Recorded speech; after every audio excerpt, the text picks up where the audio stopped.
Of course, this aircraft you're going to see here today is a slight modification of the PT-17 Stearman. Originally designed with a 220 horsepower engine, this Super Stearman has a 450 horsepower engine on the front as Kirk Wicker is PT-17. Pulling back on the stick and rolling the aircraft right after takeoff. Kirk has been flying both competition and air shows since 1985.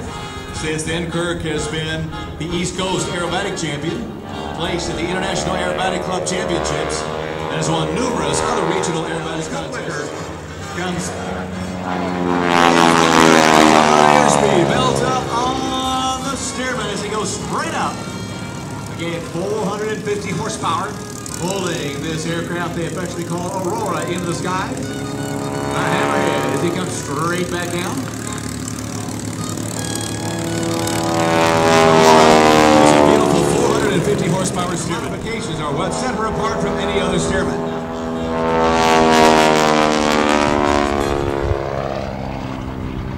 She has a complete inverted fuel and oil system, an extra flying wire, all new bird cages, all new sheet metal, all stainless steel firewall, all new stainless steel cables, and all new control bearings, pulleys, cables, and hardware. The wings have 4 equal span ailerons with servo tails, and the tail is built with a counterbalanced elevator. And the crowning jewel, of course, is the Pratt & Whitney R985 450 horsepower engine. Watch as Kirk Wicker takes this beautiful aircraft once again straight up. As the airspeed begins to blade off, he kicks in left rudder for the hammerhead. You can hear that propeller right in the air. That sound it's making is actually the wingtips, or the propeller tips rather. Breaking the sound.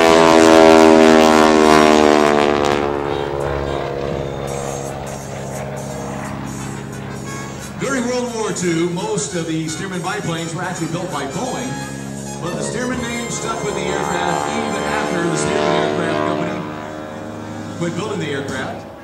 The Stearman name has stayed with the aircraft all these many years.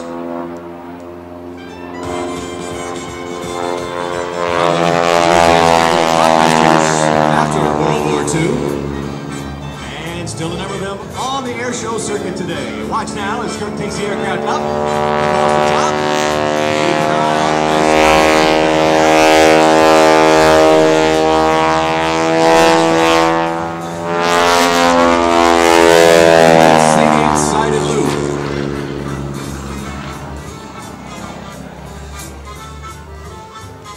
For many years, Kirk has been the mainstay performer at the flying circus in Beetleton, Virginia. Not only flying high-performance, low-level aerobatic routines, but he also thrills crowds with his dead-stick aerobatics in a stock J3 Cub. Kirk also takes a J3 Cub to the edge of the envelope, performing a comedy act. And along with all this, Kirk has even wing-walked. Though as thrilling as wing-walking was, Kirk has decided that he'd rather fly the airplane than walk on it. Watch this, super slow roll right at Air Show Center. This takes on a straight line, rolling all the way.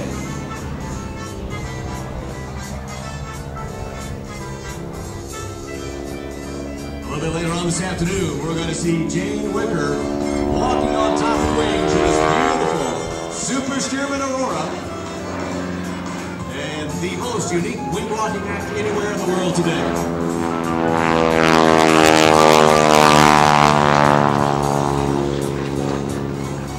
Kirk Wicker, right here at Show Center, pulling back on the stick.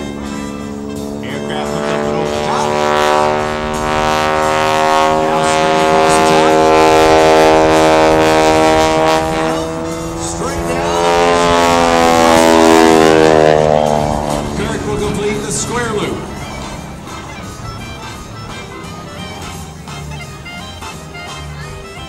Again, the PT-17, an aircraft that was flown by so many pilots, getting their first taste of flying in the air. The PT was not necessarily a tricky plane to fly, but it was a tough one to land, as you can see. The landing gear is not very far apart, and what number of Stearmans ended up cracked up on the ground after the cadet lost control of the aircraft while landing it. And this was modified with 4 ailerons. The normal Stearman only had 2.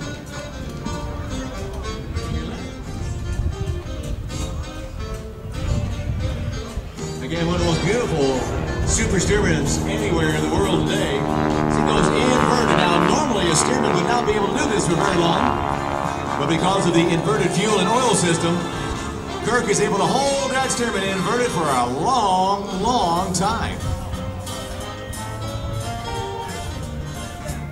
Original Stearmans only had what we call a gravity feed system. In other words, the plane had to be upright or pulling positive G's in order for the fuel to get to the engine.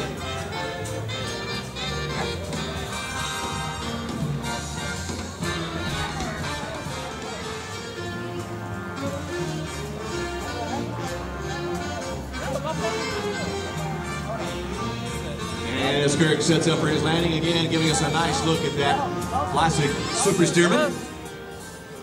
We want to remind everyone you can get a free McAlister's Deli chocolate chip cookie with the purchase of the McAlister's famous sweet tea.